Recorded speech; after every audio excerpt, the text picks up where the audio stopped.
बहुत समय पहले की बात है। हस्तिनापुर गांव में सूरज के अस्त होने का समय हो गया था और चांद के निकलने का। तभी सूरज चांद से कहता है, अरे भाई एक बात बताओ, जब भी तुम आते हो तो कोई तुम्हें आदर सम्मान देकर प्रणाम क्यों नहीं करता? ऐसा बिल्कुल भी नहीं है भाई, कई लोग मुझे भी प्रणाम करते हैं। पर मैं तो जब भी आता हूँ सारी दुनिया जल चढ़ाकर और सूर्य नमस्कार करके मेरा स्वागत करती है, किंतु मैंने आज तक किसी को भी तुम्हारा स्वागत करते हुए नहीं देखा। चांद और सूरज की ये वार्तालाप हस्तिनापुर गांव के निवासी सुन रहे थे। तभी बिरजू कहता है, हम तो सिर्फ सूरज को ही अपना भगवान मानते हैं, चांद हमारे लिए कुछ नहीं है। नहीं, ऐसी बात नहीं है। चांद भी हमारे लिए भगवान समान ही है। चांद भी हमें रोशनी देते हैं। सूरज भगवान तो हमें रोशनी और धूप देते हैं, लेकिन चांद वो हमें क्या देते हैं? लेकिन सारी रात तो हम सोए रहते हैं, तो फिर उस रोशनी का हम क्या करेंगे? हमें चांद की जरूरत नहीं है। हाँ, अगर चांद नहीं भी आएगा तो हमें कोई फर्क नहीं पड़ेगा। हाँ, उसका होना ना होना एक ही बात है। तुम ये क्यों भूल रहे हो? करवा चौथ वाले दिन इन्हीं की पूजा करने के बाद तुम्हारे लिए रखा गया व्रत पूरा होता है। लेकिन शुरुआत तो सूरज भगवान की पूजा से ही होती है। गांव वालों की बातें चांद और सूरज बड़े ध्यान से सुन रहे थे। उनकी बातें सुनकर सूरज तो खुश हो गया, लेकिन चांद थोड़ा उदास हो गया। फिर सूरज चांद से कहने लगा, देखा, हस्तिनापुर के लोग भी मुझे ही अपना भगवान मानते हैं और उनकी नजर में तुम्हारी कोई अहमियत नहीं है। परंतु मैं भी तो इन्हें रोशनी देता हूँ, और अगर मैं ना रहूं तो मेरे बिना इनकी जिंदगी भी अस्त व्यस्त हो जाएगी। ये तुम्हारी गलतफहमी है। इन लोगों को तुम्हारी बिल्कुल भी जरूरत नहीं है। अगर मेरी जरूरत किसी को भी नहीं है तो ठीक है, आज के बाद मैं आऊंगा ही नहीं। इसके बाद चांद वहां से चला जाता है और उसके जाते ही सारे गांव में अंधेरा छा जाता है। वैसे तो आसमान में कुछ सितारे होते हैं, लेकिन उनकी रोशनी ना के बराबर होती है। लेकिन अंधेरा इतना ज्यादा होता है कि किसी को भी कुछ दिखाई नहीं देता। हस्तिनापुर गांव में बुआई का समय शुरू हो गया था, इसीलिए किसानों को सुबह जल्दी उठकर खेतों में जाना होता है। लेकिन चांद के ना होने से बाहर घनघोर अंधेरा होता है। अरे उमा, जल्दी से उठ जाओ, आज खेत की बुआई करने जाना है। जल्दी से उठ जाओ, वरना देर हो गई तो बाहर धूप बहुत तेज हो जाएगी, फिर खेतों में काम करना मुश्किल हो जाएगा। हाँ, बुआई के लिए तो जाना है, पर अभी बाहर बहुत अंधेरा है। आप भी सो जाओ जी, और मुझे भी सोने दो। मुझे लगता है बाहर सुबह होने वाली है, अब हमें चलना चाहिए। वो तो आप सही कह रहे हो जी, पर बाहर इतना अंधेरा है कि हम जाएंगे कैसे? ठीक है, फिर बाद में ही चलते हैं। इसके बाद दोनों सुबह का इंतजार करने लगे। फिर जब सुबह हुई तो दोनों खेतों के लिए निकल पड़े। लेकिन थोड़ी ही देर में सूरज सर पर आ गया और खेत में काम करना मुश्किल हो गया। बहुत गर्मी हो रही है जी, चलो घर चलते हैं, कल सुबह जल्दी आकर काम कर लेंगे। हाँ, तुम सही कह रही हो, इस भयानक गर्मी में तो हालत खराब हो गई। अगले दिन जब दोबारा काम के लिए उठते हैं तो बाहर बहुत अंधेरा होता है, और बाद में जब काम पर जाते हैं तब तक तेज धूप हो जाती है। इस समस्या से परेशान होकर पवन सूरज भगवान से कहता है, हे सूर्यदेव, अगर आप रात को भी उपस्थित रहें तो हमें कभी भी चांद की जरूरत नहीं पड़ेगी और हम केवल आपकी ही पूजा करेंगे। अरे जल्दी से खाना बना दो, मुझे बहुत तेज भूख लगी है, नींद आ रही है, सोना भी है। लेकिन अभी तो दिन हो रहा है जी, क्या अभी से खाना बना दूं? हाँ, मुझे लगता है आज शाम नहीं होगी। तुम जल्दी से खाना बना दो, मुझे बहुत भूख लगी है। अच्छा ठीक है, बना देती हूँ। फिर दोनों खाना खा लेते हैं, लेकिन तब भी रात नहीं होती और दोनों सोने के लिए चले जाते हैं। बहुत गर्मी हो रही है, बिल्कुल भी नींद नहीं आ रही। ऐसा करता हूँ, जाकर नहा लेता हूँ। इसके बाद पवन नहाने चला जाता है। नहाने के बाद भी बहुत गर्मी हो रही है। तभी बाहर शोर होता है। पवन और उमा बाहर निकलकर देखते हैं तो बिरजू का बेटा बिट्टू बेहोश पड़ा हुआ था। क्या हो गया मेरे बच्चे? कोई जल्दी से पानी लाओ। फिर उमा जल्दी से पानी लाकर बिट्टू के मुंह पर छिड़काव करती है। कुछ ही देर में बिट्टू होश में आ जाता है। लगता है दिन रात धूप लगने की वजह से ये बेहोश हो गया था। इसके बाद सभी सोने के लिए चले जाते हैं, लेकिन गर्मी की वजह से किसी को भी नींद नहीं आ रही थी। सारी रात लोगों की ऐसे ही कट जाया करती। इतनी गर्मी में तो हम लोग मर ही जाएंगे।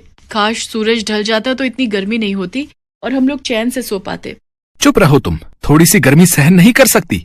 ऐसे ही एक हफ्ता बीत जाता है, लेकिन हस्तिनापुर के लोग बिल्कुल भी चैन से नहीं सो पाते और देखते ही देखते कई लोगों की तबीयत बिगड़ने लगती है। ये सब तुम्हारे कारण ही हो रहा है। ना तो तुम चांद का अपमान करते और ना तो वो यहाँ से जाते। इसके बाद पवन बाहर जाकर सूर्यदेव से प्रार्थना करता है, हे सूर्य देवता, अब से आप केवल दिन में ही रहिए, हम आपकी गर्मी सहन नहीं कर पा रहे हैं। रात को हमें चांद की ही जरूरत है। इसके बाद पवन और सभी गांव वाले चंद्रदेव को पुकारने लगते हैं। हे चंद्रदेव, हमें माफ कर दीजिए, हमें आपकी भी उतनी ही जरूरत है जितनी सूरज की। हाँ चंद्रदेव, जहाँ दिन सूरज के बिना अधूरा है, वहीं रात आपके बिना अधूरी है। अब से हम आपकी भी उसी तरह पूजा करेंगे जिस तरह सूर्य देव की करते हैं। ठीक है, मैं रात में तुम लोगों को रोशनी देने के लिए फिर से उपस्थित रहूंगा। मुझे माफ कर दो मेरे भाई, अब मुझे समझ आ गया है कि जितनी जरूरत इस दुनिया को मेरी है उतनी ही तुम्हारी। सूरज ढल गया और अंधेरा होने लगा। तब चांद ने अपनी रोशनी चारों ओर बिखेर दी। इसके बाद सभी गांव वालों ने सर झुकाकर चांद का स्वागत किया और सभी गांव वाले पूरे 1 हफ्ते बाद चैन की नींद सोए। दीपा सुबह सुबह किचन में धीरज के लिए पराठे बना रही थी। तभी उसकी सास शकुंतला देवी आ गई और उसने दीपा को पराठा बेलते हुए टोक दिया। अरे बहू, ये क्या कर रही हो? तुम्हें शायद पता नहीं है कि धीरज तिकोना पराठा नहीं खाता। धीरज को चकोर पराठा पसंद है। माँ जी, अब तो मैं तिकोना पराठा बना चुकी हूँ, ये वाला दे आती हूँ। धीरज जी बहुत देर से ऐसे ही बैठे हुए, दूसरा पराठा चकोर बना दूंगी। वो नहीं खाएगा, देख लेना, वापस दे देगा। उसे मेरे हाथ के चकोर पराठे पसंद है। दीपा धीरज के लिए पराठा लेकर जाती है। तिकोना पराठा? पर मैं तो चौकोर पराठा खाता हूँ। माँ ने तुम्हें बताया नहीं? बताया था, पर तब तक मैं एक पराठा बना चुकी थी। ये वाला खा लो, फिर नेक्स्ट चकोर बना दूंगी। हाँ ठीक है, खा लेता हूँ, पर एक काम करो, दूसरा वाला माँ बना देंगी। माँ? हाँ बेटा। आप कुछ कर रहे हो क्या? मेरे लिए एक चौकोर करारा सा पराठा बना दो। जब तक मैं आपके हाथ का पराठा न खा लूं तब तक मेरा पेट ही नहीं भरता। हाँ हाँ, अभी बना देती हूँ। बेटा दीपा बहू, तुम भी खा लो, मैं तुम्हारे लिए भी बना देती हूँ। धीरज और दीपा की शादी को 2 महीने हो गए थे। दीपा का मन था कि वो अपने हाथों से धीरज के लिए खाना बनाए, पर जब भी वो धीरज के लिए खाना बनाने जाती तो सास टोक देती। इसी वजह से दीपा को कभी कभी बहुत दुख होता था। सब्जी ले लो। सब्जी वाले भैया जरा रुकना। बहू, तुमने क्या सब्जी लेनी है? मैंने तो धीरज की पसंद की भिंडी ले ली है। शाम को उसके लिए भिंडी बना लूंगी। धीरज भिंडी बहुत शौक से खाता है। माँ जी, मैं सोच रही थी आज मैं धीरज जी के लिए व्हाइट सॉस पास्ता बनाऊं। मैं बहुत टेस्टी व्हाइट सॉस पास्ता बनाती हूँ। भैया से ब्रोकली, कॉर्न्स, मशरूम, शिमला मिर्च, बीन्स वगैरह लेनी है। बहू, तुम्हें पता भी है धीरज को ये सब खाने का कोई शौक नहीं है। उसे तो बस मेरे हाथ की रोटी सब्जी ही पसंद है। ये सब बनाकर तुम अपना समय भी खराब करोगी और चीज भी खराब होगी। वो नहीं खाएगा। रहने दो, धीरज के लिए मैं खाना बना दूंगी। माँ जी, अगर बनाऊंगी नहीं तो वो खाएंगे कैसे? उनको कोई बनाकर खिलाएगा तभी तो खाएंगे। मैं ले रही हूँ, बना दूंगी। अगर खाना होगा तो वो खा लेंगे, नहीं तो मैं खा लूंगी। अपने लिए तो बना सकती हूँ ना। दीपा ने पास्ता बनाने का सामान ले लिया और घर के अंदर चली गई। पड़ोसन मालती ये सब देख रही थी। होता है शकुंतला, ऐसा ही होता है। मेरी बहू कविता भी शुरू में ऐसी ही करती थी। आज देखो, कल तक मेरा बेटा राहुल मेरे हाथ का ही खाना खाता था और सबको कहता था कि माँ के हाथ के खाने के अलावा मैं किसी के हाथ का खाना नहीं खाता हूँ। समय कैसे बदल गया।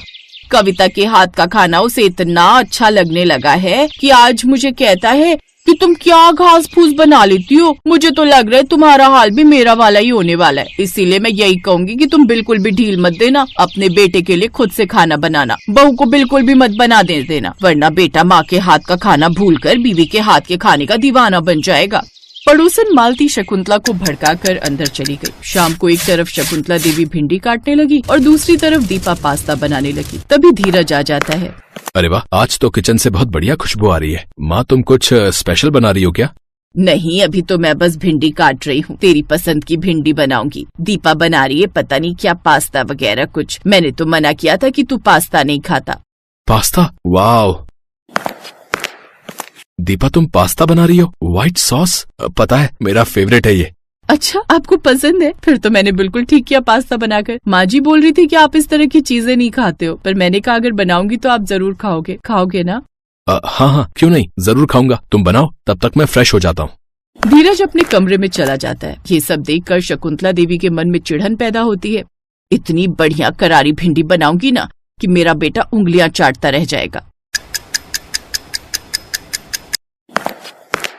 माँ जी, आप भी खाकर देखो ना मैंने पास्ता कैसा बनाया है। धीरज जी को तो बहुत पसंद आया। मुझे नहीं खाना ये पास्ता वास्ता, मैं नहीं खाती। मैं भिंडी बना रही हूँ, मुझे तंग मत करो। कुछ देर बाद धीरज कमरे से बाहर आता है। दीपा, तुमने पास्ता बहुत टेस्टी बनाया था, बिल्कुल रेस्टोरेंट वाला स्टाइल था। अब कल क्या खिलाने वाली हो तुम? मुझे रोजाना ऐसी चीजें घर पर बनाकर खिलाओगी तो मुझे लगता है मैं रेस्टोरेंट का खाना भूल जाऊंगा। आपको इतना पसंद आया? थैंक यू धीरज जी। मैं तो सोच रही थी कि आपको पास्ता पसंद ही नहीं आएगा। Thank you so much. कल मैं आपके लिए, आप खुद बताओ मैं क्या बनाऊं? एक काम करो, कल तुम मेरे लिए पाव भाजी बनाना। बहुत मन है। कल वैसे भी मेरी छुट्टी है ऑफिस की। कल मॉर्निंग में पाव भाजी खिला दो। ठीक है, कल मैं आपके लिए नाश्ते में पाव भाजी बनाऊंगी। दीपा बहू, पास्ता बहुत ही स्वादिष्ट बनाया है। धीरज, तेरी पसंद की भिंडी बनाई है, खाना दे दूं? नहीं माँ, पास्ता खाकर पेट फुल हो गया है। अब तो पेट में बिल्कुल भी जगह नहीं है। एक काम करो ना, कल मैं जब ऑफिस जाऊंगा तो अरे कल तो ऑफिस भी नहीं जाना है, कल तो छुट्टी है। आप मुझे सुबह नाश्ते में पराठे के साथ भिंडी दे देना, मैं सुबह खा लूंगा। आप खाओगे? आपका भी पास्ता खाकर पेट भर गया है। मेरे लिए एक बना दो, मैं खा लूंगा। दीपा देख रही थी कि उसकी सास का चेहरा उतर गया है। शकुंतला देवी रसोई में चली गई। पहली बार शकुंतला देवी की आंखों में आंसू थे। सॉरी माँ जी, मेरी वजह से आज आपकी आंखों में आंसू आए, इसके लिए दिल से आई एम सॉरी। गलती मेरी है, मुझे पास्ता नहीं बनाना चाहिए था। आप खाना नहीं खा रहे? नहीं, मुझे भूख नहीं है, पर मुझे तो बहुत तेज भूख लगी है और आपके हाथों की भिंडी तो मुझे बहुत पसंद है। क्या मैं आपकी भिंडी रोटी खा सकती हूँ? पास्ता खाकर पेट नहीं भरा। पता नहीं, जब से शादी हुई है तब से मुझे आपके हाथों का खाना खाने की आदत हो गई है। पेट ही नहीं भरता जब तक मैं आपके हाथों का टेस्टी सा खाना न खाऊं। तुम्हें मेरे हाथ का खाना अच्छा लगता है बहू? माँ के हाथ का खाना किसे अच्छा नहीं लगेगा माँ जी? बहुत नसीब वाले होते हैं वो बच्चे जिन्हें माँ के हाथ का खाना नसीब होता है, और हम तो आपके बच्चे हैं। हमारा तो सौभाग्य है कि हमें आपके हाथों का बना खाना खाने के लिए मिल रहा है। तभी धीरज भी आ जाता है।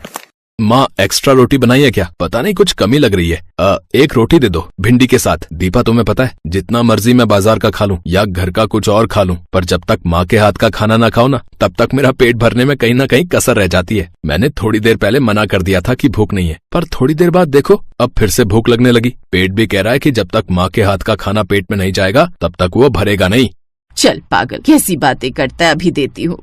माँ जी, आपने भी तो खाना नहीं खाया। चलिए हम तीनों मिलकर ड्राइंग रूम में खाना खाते हैं। हाँ, ये ठीक रहेगा माँ। चलो आज तुम भी हमारे साथ खाना खाओ।